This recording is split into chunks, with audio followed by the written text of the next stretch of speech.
স্বতঃস্ফূর্তভাবে সকল ভোটারদেরকে আমাদের এলাকাবাসী ঢাকা 14 আসনের সবাইকে ভোট দান করার জন্য যে পরিবেশ সৃষ্টি করার দরকার ছিল,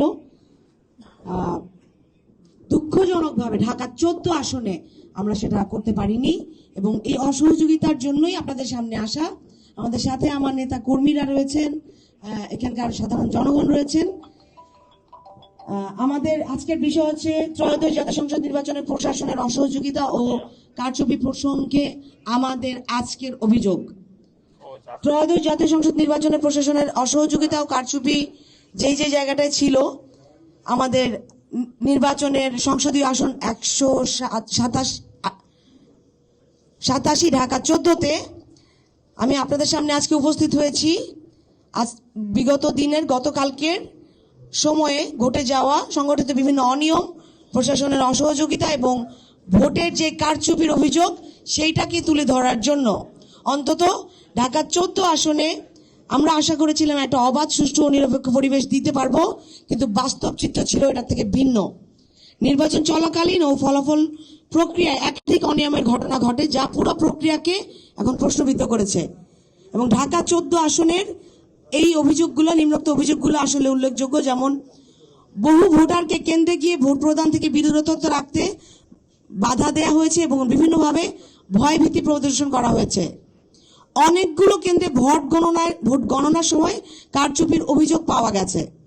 পোলিং এজেন্টদের কাছ থেকে ভোট গণনার পূর্বেই ফলাফল শিটে স্বাক্ষর নেওয়া হয়েছে, যা সুস্পষ্টভাবে নির্বাচন বিধিমালার পরিপন্থী।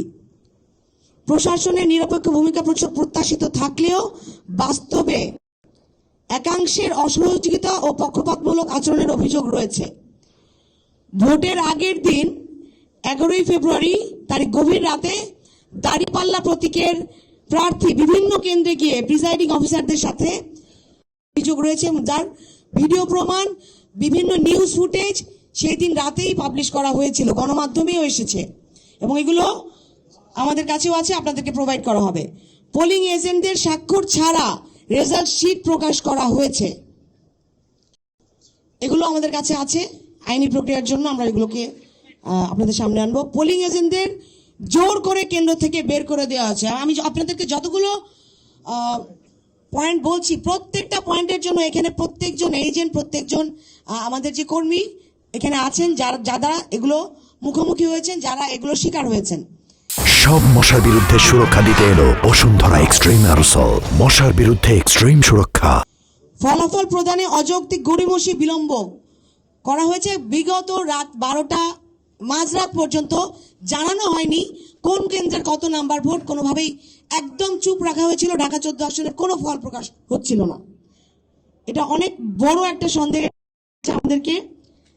কেন্দ্রের পূর্ণাঙ্গ ফলাফল কোনো কেন্দ্রে প্রকাশ না করে সরাসরি নির্বাচন কমিশনে পাঠিয়ে দেওয়া হয়েছে এবং নির্বাচন কমিশনে ব্যালট পেপারে হস্তান্তর করা হয়েছে। নির্বাচনের দিন সকাল থেকে, বিশেষ করে দুপুরের পর থেকে পোলিং এজেন্ট ও দায়িত্বশীলদের উপর প্রশাসনিক লোকজন দ্বারা এবং ওই যে দল তাদের লোক দ্বারা শারীরিক আক্রমণ করা হয়েছে এবং আমাদের নেতা কর্মীদের যাদের করা হয়েছে তারা আছেন এখানে, আপনারা যদি তাদের সাথে কথা বলতে চান। এসব ঘটনা শুধু একজন প্রার্থীর প্রতি নয়, বরং গণতান্ত্রিক প্রক্রিয়ার প্রতি অবিচার। এটি নির্বাচনের গ্রহণযোগ্যতা নির্ভর করে তার স্বচ্ছতা, নিরপেক্ষতা ও সঠিক গণনার উপরে, কিন্তু এখানে সেই মৌলিক নীতিগুলো লঙ্ঘিত হয়েছে। এবং আমার সাথে আমার অনেক সিনিয়র নেতৃবৃন্দ এই ক্ষেত্রে আমাদের আহত হয়েছেন এবং পোলিং এজেন্টরাও। আমাদের দাবিগুলো হলো, উল্লেখিত সকল অভিযোগের নিরপেক্ষ উচ্চ পর্যায়ে তদন্ত করতে হবে, স্থগিত করতে হবে এই আসনের সকল নির্বাচনী ঘোষণা, সংশ্লিষ্টদের বিরুদ্ধে আইনানুগ ব্যবস্থা গ্রহণ করতে হবে, প্রয়োজনে সংশ্লিষ্ট কেন্দ্রগুলোর ফলাফল বাতিল করে পুনর্নির্বাচনের ব্যবস্থা করতে হবে। উপস্থিত গণমাধ্যমের সকল প্রতিনিধিদের আহ্বান জানাচ্ছি, আপনারা বিষয়টি গুরুত্ব সহকারে জনগণের সামনে তুলে ধরবেন এবং একটি সুস্থ তদন্ত ও ন্যায় বিচার নিশ্চিত করতে সহযোগিতা করবেন। অনেক ফলাফল শিটে অনেক কেন্দ্রের বেশি কম দেখানো হয়েছে, এবং আমাদের জাহানাবাদ থেকে শুরু করে, আমি আপনাদের কাছে কেন্দ্রের নামগুলো দিচ্ছি না, সকল বিস্তারিত আমাদের কাছে আছে। এইটা আমরা আশা করিনি। আজকে দাঁড়িয়ে এত সুন্দর একটা পরিবেশে আমরা আমাদের নির্বাচনটা করতে চেয়েছি। জনগণ তাদের নিজেদের মত প্রকাশ করতে চেয়েছে, ভোটাধিকার প্রয়োগ করতে চেয়েছে 15 বছর পরে। শুধুমাত্র ঢাকা 14 আসনে এই ব্যাপক অনিয়ম, এই ব্যাপক দুর্নীতি আমাদেরকে প্রশ্নের মুখোমুখি করছে।